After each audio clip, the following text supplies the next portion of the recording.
Kaya yung pinakamalaki out of the 1.7 ay dito sa ating palayan, 974 million. Susunod yung gulay at saka yung iba pang high value crops at 540 million. Susunod dito sa ating mais at 85 million. Tapos yung mga nasira na mga irrigation facilities natin nasa almost 61 million pesos. Nag-iwan ng mga lubog sa tubig na palayan at mga pananim na nakayoko ang ilang linggong mga pag-ulan na dulot ng habagat. Bagamat bahagya ng tumigil ang matinding pag-ulan at sumisikat na ang araw sa ilang lugar sa bansa, ramdam naman ang epekto nito sa supply at presyo ng mga produkto sa mga pamilihan. Ito ang mahigpit na binabantayan ngayon ng Department of Agriculture. Sa ilang palengke sa Quezon City, iniinda na ng ilang tindera ang pagtaas ng presyo ng mga gulay na kanilang binibenta. Marami po. Talong, sitaw, okra, lahat po.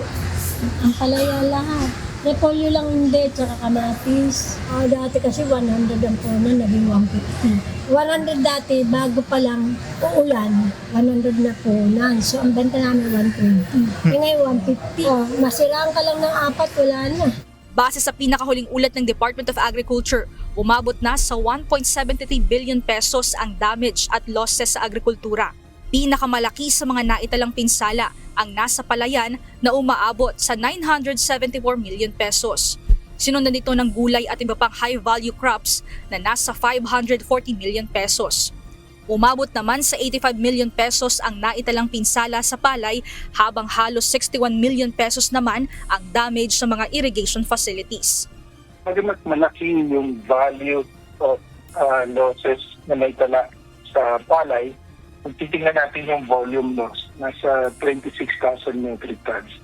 At doon sa irit naman, out of the 37,000 na nasira, yung malaking bahagi nun ay partially damaged at may chance of recovery. And only about 8,000 hectares yung totally damaged.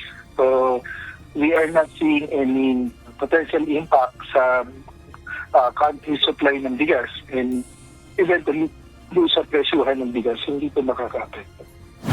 Kung sa bigas walang nakikitang malaking epekto ang DA sa presyo at supply, sa ilang mga gulay posibleng maramdaman ang bahagyang pagtaas sa presyo dahil sa pinsalang naiwan sa low at highland vegetables.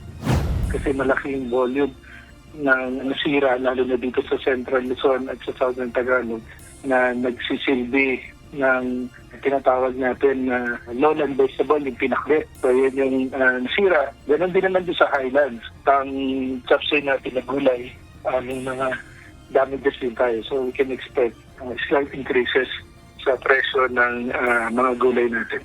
Para naman sa mga magsasakang apektado at matinding nalugi, may nakahanda ng ayuda at financial assistance ang ahensya.